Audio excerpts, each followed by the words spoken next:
राष्ट्रीय अध्यक्ष किसी भी राष्ट्रीय प्लेटफॉर्म पर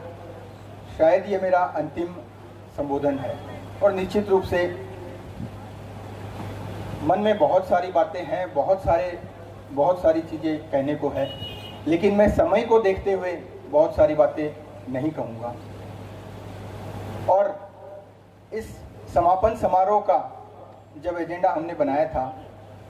तो हमने हमारे पूर्व राष्ट्रीय अध्यक्षगण हमारे साथ उपस्थित हैं, जो कि परसों से, इनफैक्ट मैं परसों से नहीं कहूँगा, जब 17 तारीख को मैं यहाँ पहुँचा था तो मेरे साथ आदरणीय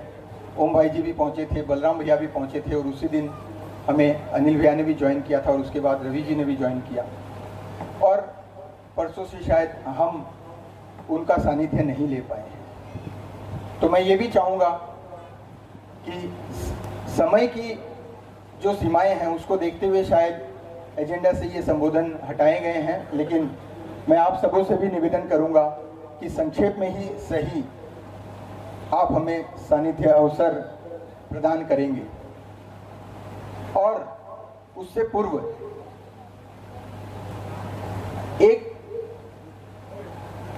एक बात मैं जरूर कहना चाहूँगा कि अगर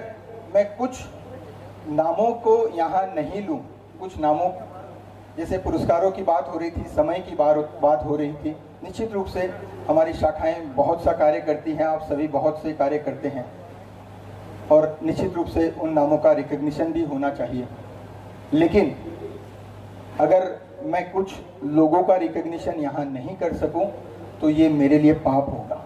मैं अपनी मन की कोई बातें कह पाऊँ नहीं पाऊँ ये बहुत बड़ी बात नहीं होगी, लेकिन जिन्होंने मेरे 3 वर्ष के कार्यकाल के दौरान अपना सर्वोच्च संगठन के प्रति समर्पित किया है और उनको अगर मैं आज यहाँ नहीं रिकग्नाइज करूँगा और वो समय भी नहीं मिलेगा तो शायद ये मेरे लिए ज़िंदगी भर की कहीं ना कहीं मन में जो बात है वो रह जाएगी और वो मैं कहीं भी नहीं चाहूँगा।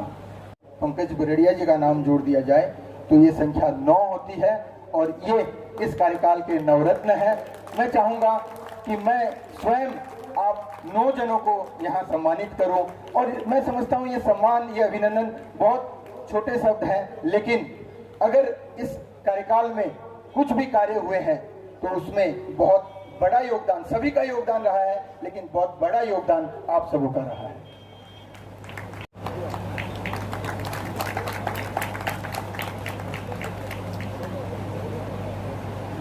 उड़ीसा प्रांत के प्रांतीय अध्यक्ष भाई मनीष अग्रवाल का प्रारंभ से ये दृढ़ निश्चय था कि मंच का 13वां राष्ट्रीय अधिवेशन उड़ीसा प्रांत की धरती पर होगा और इन्होंने अपने इस निश्चय को पूर्ण करने के लिए शायद कहीं ना कहीं कई तरीके के अपने निर्णय भी बदले, लेकिन उन्हें उड़ीसा प्रांत की धरती पर ये अधिवेशन आयोजन करना था, इस निश्चय से वो बंधे रहे और भगवान जगन्नाथ की कृपा हुई। मनीष जी का एक बहुत बड़ा सहयोग, बहुत बड़ा साथ मिला कि ये अधिवेशन इस रूप में संभव हो पाया है। और मैं चाहूँगा मनीष जी, मैं आपको और बहुत ज़्यादा तो कुछ नहीं दे पाऊँगा, लेकिन एक छोटा सा मेरी ओर से प्यार समझे ये मैं आपको जरूर देना चाहूँगा, जो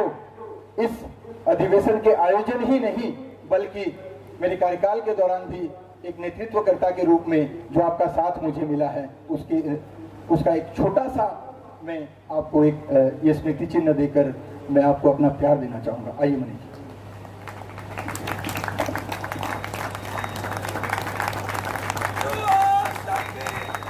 हो या तुम बाकी सभी लोगों को सेटिस्फाई कर सकते हो। तुम्हें ये डिसाइड करना है कि तुम सेटिस्फाई किसे करना चाहते हो। तुम्हें ये डिसाइड करना है कि तुम जो निर्णय ले रहे हो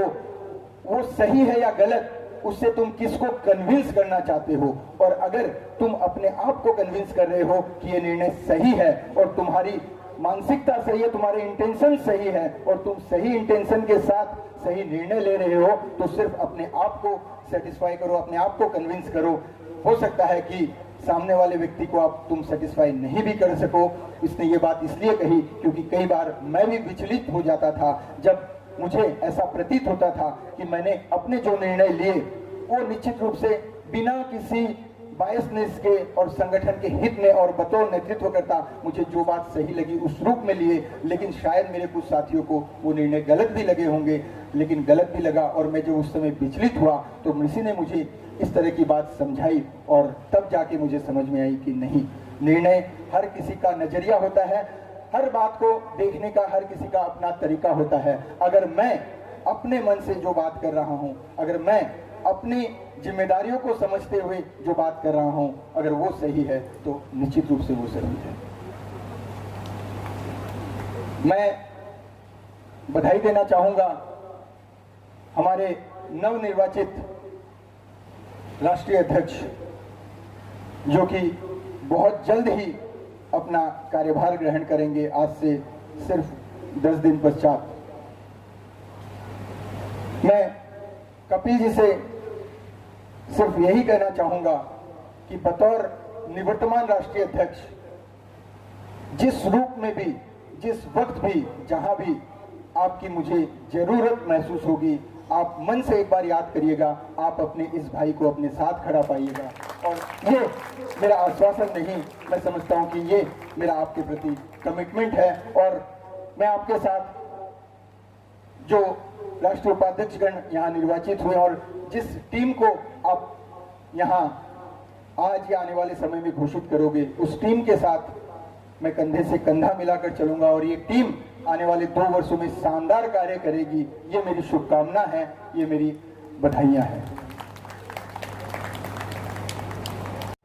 आदरणीय बलराम भैया ने एक बात कही कि ये अधिवेशन ही नहीं, पिछला 1 वर्ष बहुत उतार चढ़ाव बढ़ा रहा। और मेरा तो ये कहना है कि मेरा ये कार्यकाल, मेरा नहीं, हम सभी का ये कार्यकाल, मंच का संगठन का ये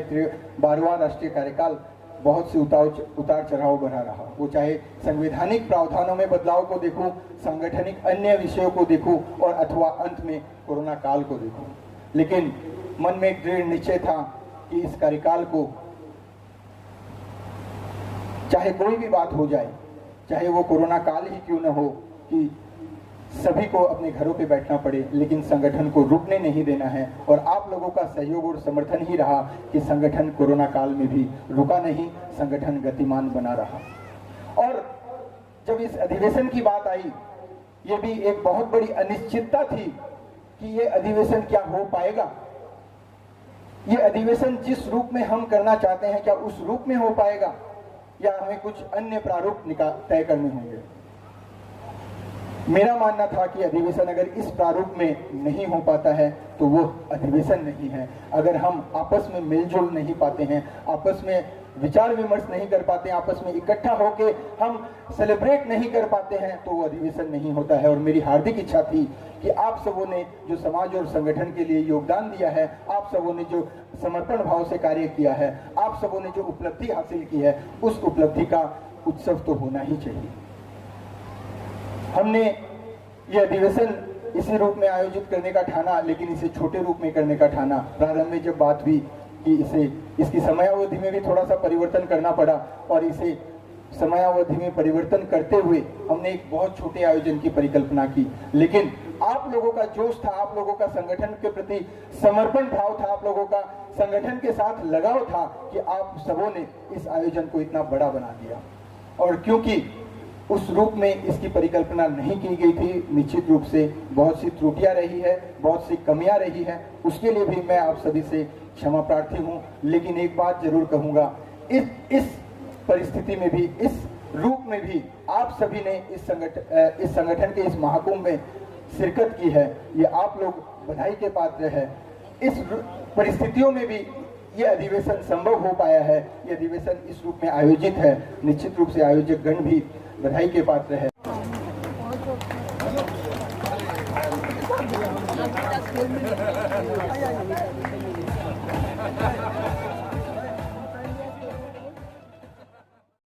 असम के सबसे सक्रिय Hindi digital media rice plus की खबरें अपने व्हाट्सएप पर नियमित तौर से पाने के लिए 8882276606 पर स्टार्ट लिखकर भेजें। आप हमारे Facebook page rice plus live को लाइक कर भी हमारी खबरें पा सकते हैं।